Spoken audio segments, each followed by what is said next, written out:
మహాగణాధిపతయే నమః. ఓం గురుభ్యో నమః. ఓం శ్రీమాత్రే నమః. పరమేశ్వర స్వరూపమైనటువంటి జ్యోతిష, వాస్తు మరియు ఇతర అనేకమైనటువంటి శాస్త్రములను మనకు అందించినటువంటి మహర్షులకి నమస్కారం.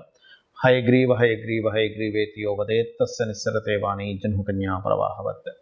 అరుణాం కరుణాతరంగితాక్షీం ధృతపాశాంకుశపుష్పబాణచాపాం అనిమాదిభిరావృతాం మయూకైః అహమిత్యేవ విభావయే భవానీం. శ్రీమాత్రే నమః. మనం ఈరోజు చెప్పుకోబోయేటువంటి అంశం ఏమిటి అంటే, ఒక్కొక్క అంశము వల్ల వారు దారిద్ర్యాన్ని అనుభవిస్తూ ఉంటారు. అందులో 12 లగ్నాల వారికి, ఒకవేళ లగ్నం తెలిస్తే లగ్నం నుంచి ఫాలో అవ్వండి, లేనట్లయితే 12 రాసులు తీసుకోండి. లగ్నం తెలియదండి, కొంతమందికి టైమ్ ఆఫ్ బర్త్ నోట్ చేయరు, అలాంటప్పుడు రాసి చూసుకుంటూ ఉంటారు. అటువంటి వారు కూడా ఈ యొక్క అంశంలో, అంటే మీరు ఏ విషయాల జోలికి వెళ్ళడం ద్వారా మీకు దారిద్ర్యం అనేటువంటిది ప్రారంభం అవుతుంది, ఎటువంటి పరిసరాలు మీ చుట్టూ ఉండకూడదు, ఇవి కనుక తెలుసుకోగలిగితే మీకు దారిద్ర్యం అనేటువంటిది మీకు దరిచేరదు. గుర్తుపెట్టుకోండి. ఇది ఒక్కొక్క లగ్నరీత్యా ఉంటుంది, దానికి మంత్రం కూడా ఏం చేసుకోవాలనేటువంటిది ఉంది. ముఖ్యంగా లగ్నము రాసి ఏమీ తెలియని వాళ్ళు కూడా ఏ మంత్రం చేసుకోవాలో కూడా చెప్తాను, దారిద్ర్యం దగ్గరికి చేరకుండా ఉండడానికి. 1 by 1 మనం ఇప్పుడు చెప్పుకుందాం. మీన లగ్నము, మీనరాశి. మీనం వారికి కనుక చూసుకున్నట్లయితే అసలు దేనివల్ల వస్తుంది వీరికి దారిద్ర్యము అని చెప్పి చూసుకున్నట్లయితే ఎక్కువ పర్సంటేజ్ నేను చూసినటువంటిది ఈ ఆకస్మికంగా, లేకపోతే కోర్టు వ్యవహారాలకు సంబంధించిన విషయంలో ధనాన్ని ఖర్చు పెట్టడం వల్ల, అలాగే ముఖ్యంగా స్త్రీలతో ఒక ఫైనాన్స్ రిలేటెడ్ మ్యాటర్ వల్ల. గుర్తుపెట్టుకోండి, అంటే ఏదైనా ఫైనాన్షియల్ మ్యాటరు, లేనట్లయితే ఒక ప్రయోగం, ఒక రీసెర్చ్ చేయడం కోసం డబ్బులు ఖర్చు పెట్టడము, లేదా లా రిలేటెడ్ ఇష్యూస్ కోసం ధనం ఖర్చు పెట్టడం వల్ల, ఏదో లిటిగేషన్లో ఇరుక్కొని, లా రిలేటెడ్ సంబంధించిన దాంట్లో ఏదైనా లిటిగేషన్లో ఇరుక్కోవడం వల్ల, ఇటువంటి వాటి వల్ల ఎక్కువగా దారిద్ర్యం వస్తూ ఉంటుంది. అంటే ఏమిటి, వీటికి కొంచెం జాగ్రత్తగా ఉండాలి.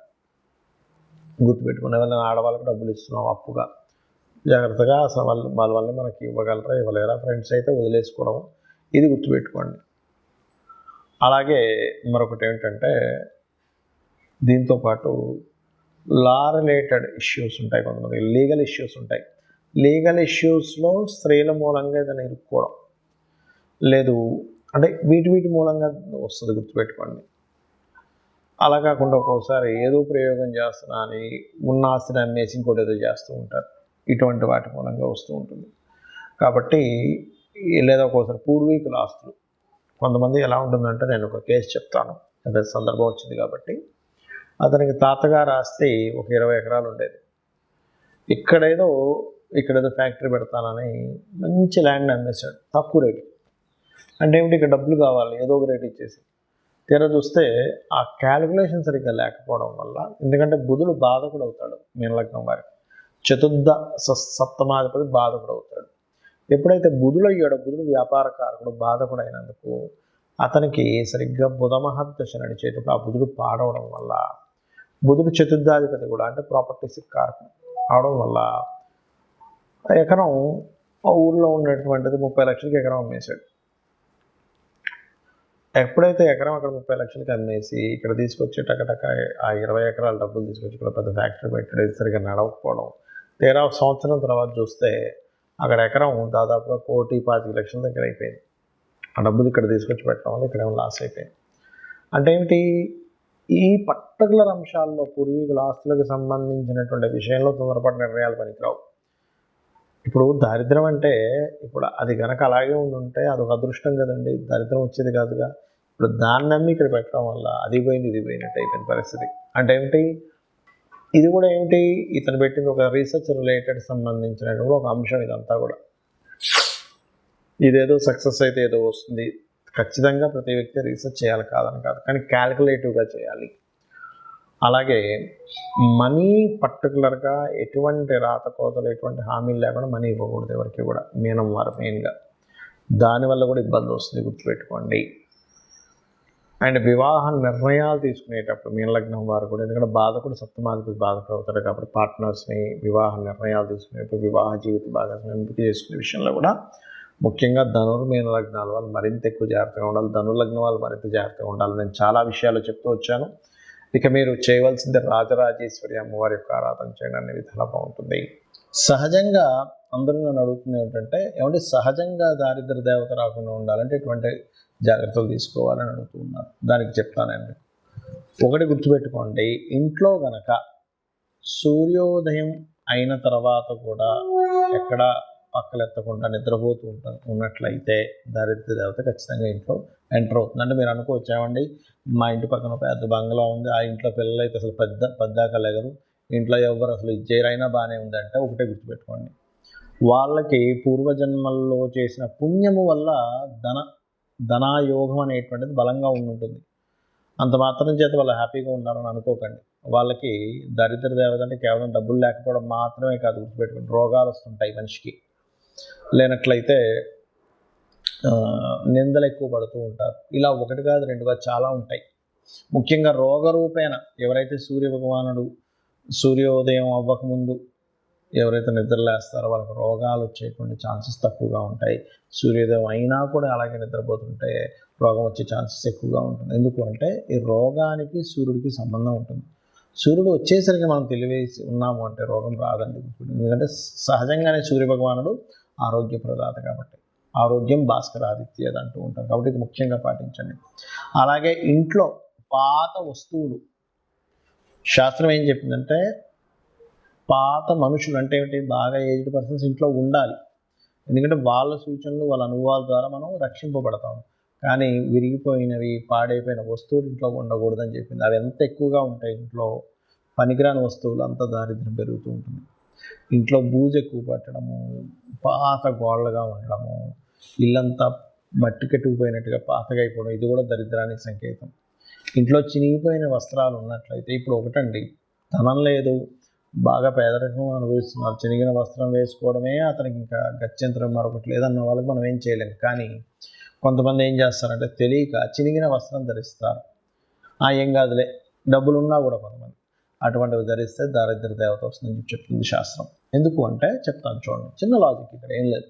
చినిగిన వస్త్రం వేసుకుని ఎక్కడికి వెళ్ళాను, చూశాడు, మన మీద అంచనా వల్ల ఆ వ్యక్తికి చినిగిన వస్త్రాలు వేసుకున్నా అంటే ఈ వ్యక్తి దగ్గర ఏమీ లేదేమో, చాలా దారిద్రంలో ఉన్నాడేమో, ఈయనకి పెద్దగా మనం మర్యాద ఇవ్వవలసిన పని లేదు అనుకునే వాళ్ళు కూడా ఉన్నారు. అందరూ అలా ఉన్నారని నేను చెప్పట్లేదు.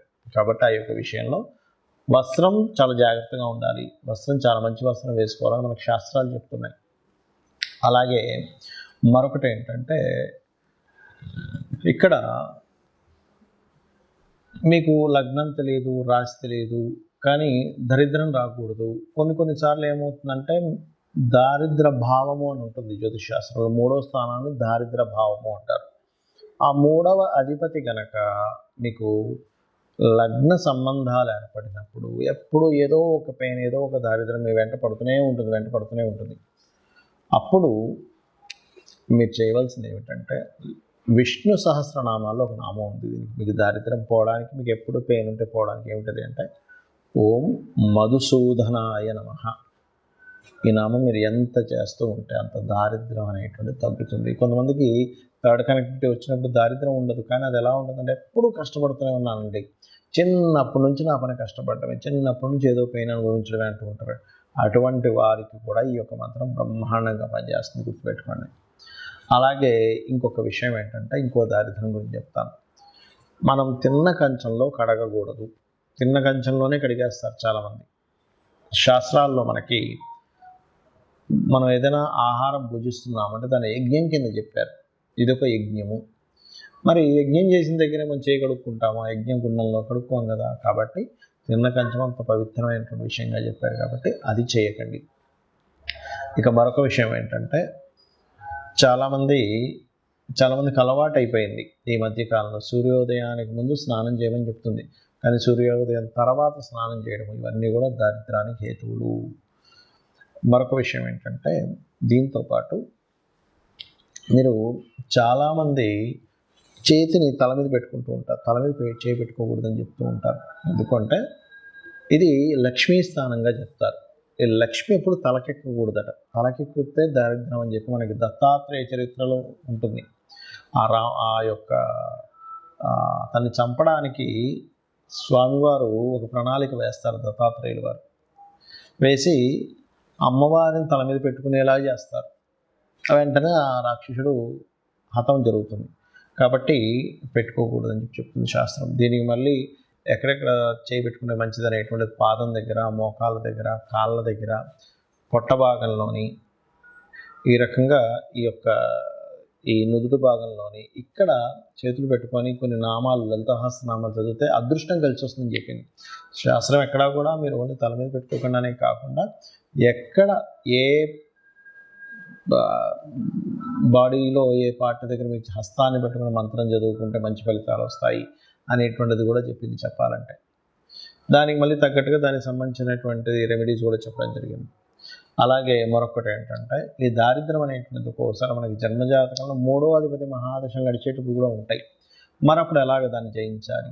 ఎందుకంటే ఆ మహాదశ నడుస్తుంది కదా అన్నప్పుడు ఒకే దగ్గర స్థిరంగా ఉండకుండా మారుతూ ఉంటే మీ లైఫ్ బాగుంటుంది. అప్పుడు ఎందుకంటే 3వ అధిపతి లగ్న సంబంధం ఏర్పడింది, ఎవరికైనా దరిద్ర యోగం ఏర్పడింది.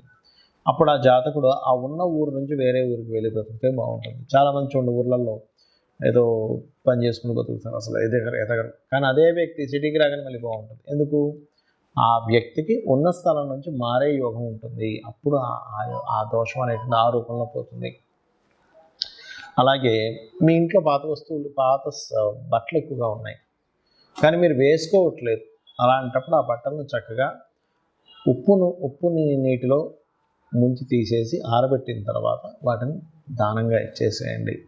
ఇంట్లో వాడకుండా పాతగా అలాగే ఉండిపోతే అది కూడా చాలా పెద్ద, అందులో ముఖ్యంగా వస్త్రాలకు సంబంధించిన విషయంలో.